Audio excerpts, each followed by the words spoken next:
Le cerveau, cet organe complexe, est une merveille d'adaptation. Il nous permet d'apprendre, de grandir et d'acquérir de nouvelles compétences tout au long de notre existence. Mais que se passerait-il si nous comprenions réellement son potentiel? La motivation, cette force intérieure, nous pousse à évoluer. Que se cache-t-il derrière ce besoin incessant d'améliorer nos compétences et de nous adapter? C'est un mystère que la science s'efforce de déchiffrer. La dynamique cérébrale est fascinante, car elle repose entièrement sur l'information que nous recevons.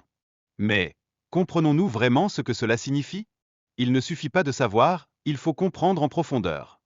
Avec la montée des objets connectés, notre mémoire sémantique est mise à rude épreuve. Ces dispositifs agissent comme des béquilles mentales, réduisant notre capacité à retenir des informations, mais comment cela transforme-t-il notre manière d'apprendre? Malgré cette assistance technologique, l'empathie et la compassion demeurent intactes. Ces émotions humaines, si essentielles, ne peuvent être remplacées par des machines. En quoi ces sentiments façonnent-ils notre humanité?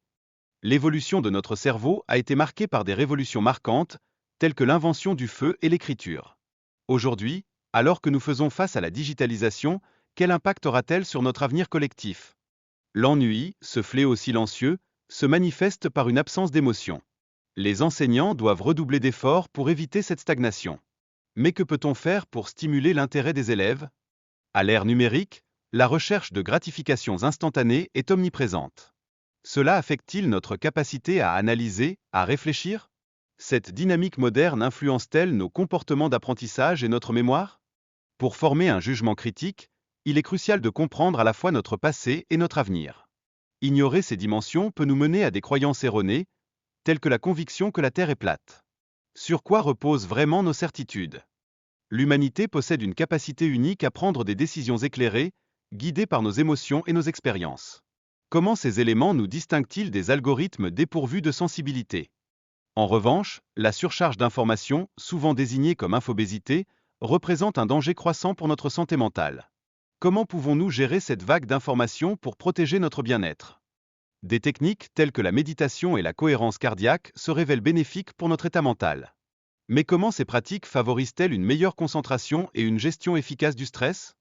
L'hypnose, souvent perçue comme une solution miracle, peut améliorer notre état mental sans effet secondaire, surtout chez les personnes âgées. Cela soulève des questions sur son efficacité dans la réduction du déclin cognitif après une anesthésie. Quelles en sont les implications? La cohérence cardiaque émerge comme un acteur clé de notre bien-être, synchronisant notre respiration avec notre rythme cardiaque. Quel impact cela a-t-il sur notre état émotionnel et notre santé en général? Les émotions ne se limitent pas à notre esprit, elles sont ancrées dans notre corps. Le cerveau agit comme un interprète de ces sensations. Dans quelle mesure cette connexion influence-t-elle notre capacité à gérer nos émotions? Les symptômes de certaines maladies, tels que des troubles de la mémoire récente, peuvent trahir des problèmes plus profonds. Comment ces oublis se distinguent-ils des simples lacunes dues à l'âge? Les causes de la maladie d'Alzheimer se révèlent majoritairement sporadiques, même si des cas génétiques rares existent. Quels facteurs de risque pourrions-nous potentiellement modifier pour limiter son impact? Des recherches récentes mettent en lumière le rôle crucial du sommeil dans l'élimination des protéines toxiques du cerveau. Un sommeil de qualité pourrait-il être la clé pour prévenir l'apparition de maladies neurodégénératives? Les dégénérescences neurofibrillaires, causées par une anomalie de la protéine Tau, entraînent une dégradation neuronale. Comment ces changements impactent-ils la communication entre nos neurones? La propagation des lésions cérébrales, qu'il s'agisse de plaques séniles ou de dégénérescence neurofibrillaire, varie considérablement. Quel effet cela a-t-il sur les symptômes que nous observons chez les patients? La recherche s'efforce de cibler les populations à risque tout en développant des traitements préventifs. Quelles approches pourraient modifier efficacement les facteurs de risque environnementaux et génétiques? Il devient essentiel d'éviter certains traitements, comme l'anesthésie générale, qui pourraient aggraver les troubles de la mémoire. La vaccination contre la grippe serait-elle un petit pas vers une grande prévention? Un programme venant de Finlande a introduit une approche multidomaine, combinant nutrition, stimulation cognitive et activité physique pour les seniors à risque. Quelle amélioration significative de la mémoire cela a-t-il pu engendrer? Les traitements actuels cherchent à cibler non seulement les protéines toxiques, mais également d'autres facteurs tels que l'inflammation et les problèmes vasculaires. Une stratégie multicible est-elle vraiment la voie de l'avenir? Nous pouvons identifier 3 types d'actions que le cerveau déclenche. Les automatiques, celles apprises par répétition, et celles conscientes. Comment chacune de ces catégories influence-t-elle notre quotidien? Trouver un équilibre entre désir et plaisir est fondamental pour notre bien-être mental. Pourquoi le désir doit-il précéder le plaisir pour que nous atteignions cet état d'équilibre?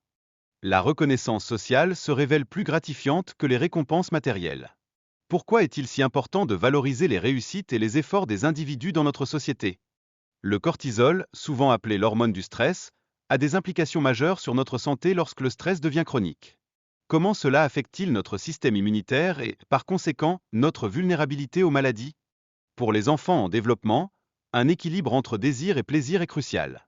Que se passe-t-il lorsqu'ils manquent de cette stimulation essentielle pour leur apprentissage?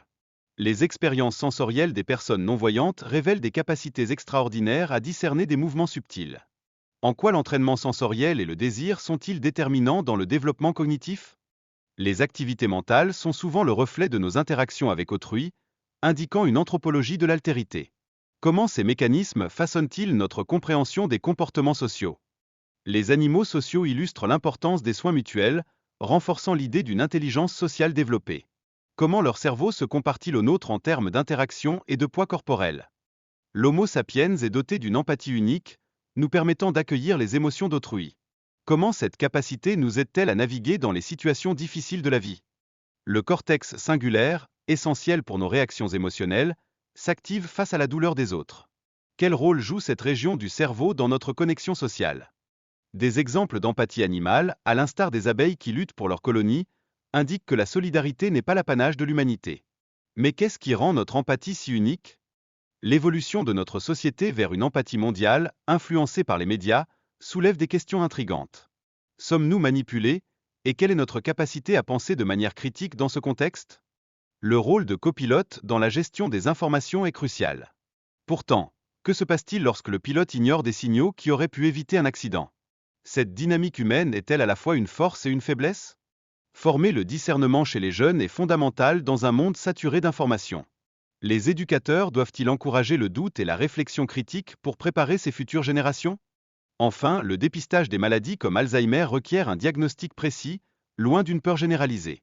Les conséquences d'un dépistage massif peuvent engendrer plus de stress que de bénéfices. Comment équilibrer cette démarche délicate?